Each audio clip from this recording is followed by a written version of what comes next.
Halo sahabat-sahabat tani, selamat datang di channel Rencang Klaten. Kali ini kita akan membuat PSB atau bakteri fotosintesis menggunakan bahan jamur jakaba dan telur keong. Sebelumnya kita akan membahas apa yang dimaksud dengan PSB atau bakteri fotosintesis dulu. Bakteri fotosintesis atau biasa kita sebut PSB merupakan bakteri autotrof yang dapat berfotosintesis. PSB ini memiliki pigmen yang disebut bakteriofil A atau B yang dapat memproduksi pigmen warna merah, hijau, hingga ungu untuk menangkap sinar matahari sebagai bahan bakar fotosintesis. Bakteri fotosintesis merupakan bakteri yang dapat mengubah bahan organik menjadi asam amino atau zat bioaktif dengan bantuan sinar matahari. Kita langsung masuk ke poin-poin utama dalam proses pembuatannya. Kita tadi memakai telur keong yang kita haluskan, tempatkan ke wadah, dan kita tambah dengan micin. Tadi takarannya 3 sendok.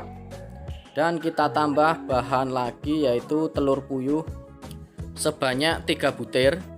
Lalu kita aduk merata. PSB yang kita buat ini termasuk PSB super karena bahan-bahan yang kita pakai ini salah satunya adalah air jakaba atau jamur keberuntungan abadi yang kita tahu sendiri manfaatnya untuk tanaman ini serbaguna ya. Selain untuk mencegah fusarium pada tanaman, tanaman ini bisa mengatasi kerdil pada tanaman untuk memacu pertumbuhan tanaman. Dan selain untuk tanaman, bakteri fotosintesis ini juga ada manfaatnya untuk ternak, terutama untuk ikan dan hewan ternak kecil lainnya untuk memacu pertumbuhan. Setelah bahan-bahan tadi dicampur merata, kita tambahkan 1 buah terasi. Kita tinggal masukkan dan kita mencampurnya dengan bahan. Kita aduk sampai tercampur rata. Bahan-bahan yang digunakan untuk membuat PSB ini tergolong bahan-bahan yang murah dan mudah didapat. Mengingat harga pupuk kimia ini yang mahal ya. Jadi untuk memanfaatkan bahan-bahan sederhana menjadi pupuk yang bagus ini, kenapa tidak kita praktekkan daripada kita membeli pupuk kimia yang mahal. Dan ini adalah air dari jamur jakaba atau jamur keberuntungan abadi. Ketika menggunakan air jamur jakaba ini untuk membuat PSB, kita harus menyaringnya dulu. Kita akan sedikit menyinggung tentang manfaat dari jamur jakaba ini ya. Pertama, manfaatnya ini untuk mempercepat pertumbuhan tanaman yang kerdil. Ketika sobat menyemai bijian tanaman, pasti menemukan tanaman yang lambat pertumbuhannya dibandingkan sebayanya dengan perlakuan yang sama. Mungkin penyebabnya beragam, antara faktor genetik hingga pada pencampuran media tanam yang tak merata. Bisa juga diakibatkan oleh hama penyakit bawaan atau endemik lahan penanaman. Dan manfaat jamur jakaba ini mampu menetralisir permasalahan tersebut. Selanjutnya, manfaatnya ini sangat berguna untuk memperpanjang usia tanaman.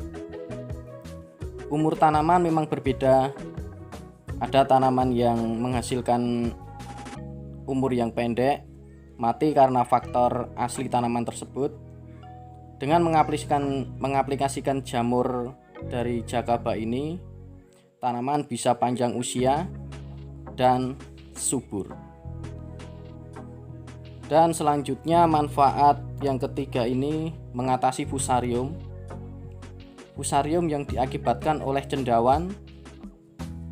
Dan fusarium ini adalah salah satu genus cendawan berfilamen yang banyak ditemukan pada tanaman, dan tanah fusarium merupakan patogen pada tanaman yang dapat menyebabkan penyakit hawar.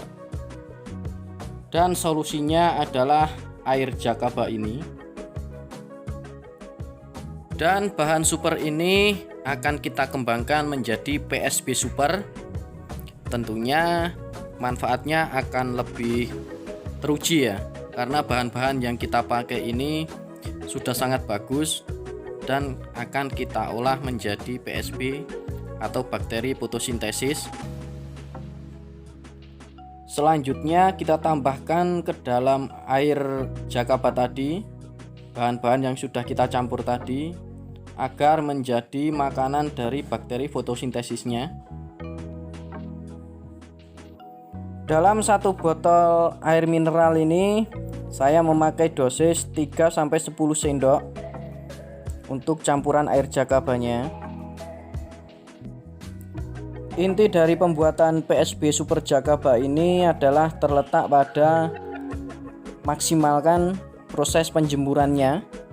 Dalam satu hari ini harus rata-rata 8 jam terkena sinar matahari agar proses fotosintesisnya ini berlangsung dengan sempurna, agar PSB cepat jadi. Dan untuk memperjelas penggunaannya PSB ini, kita akan membahas beberapa pertanyaan ya. Pertama, bagaimana dengan dosis dan aplikasinya terhadap tanaman? Jadi larutan PSB sebanyak 10-15 ml ini dicampur dengan 2 liter air bersih dan disemprotkan pada daun, batang, serta tanah di sekitar tanaman. Kedua, kapan tanaman bisa dispray dengan PSB? PSB ini diaplikasikan setelah pindah tanam. Dan ketiga, berapa hari sekali kita pakai PSB? Untuk pengaplikasian bisa kita lakukan setiap 7-10 hari sekali ya. Selanjutnya, jam berapa PSB bisa kita gunakan? PSB ini kita bisa gunakan antara jam 9-10 pagi, karena bakteri PSB bisa bekerja membutuhkan bantuan sinar matahari. Dan dalam proses pembuatan PSB pun sangat membutuhkan sinar matahari.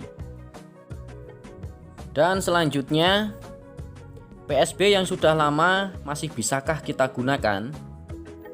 Bisa. Dan untuk mengetahui bakteri PSB itu masih bekerja atau tidak, kita akan tahu setelah dijemur di bawah sinar matahari. Dan saat dijemur, buka tutup botol. Jika masih ada sedikit gas, berarti bakteri PSB masih aktif. Dan jika tidak ada gas saat botol dibuka, tambahkan molase atau gula merah secukupnya, lanjut dan dikocok dan dijemur. Itu akan mengaktifkan bakteri PSB-nya kembali. Semoga bermanfaat.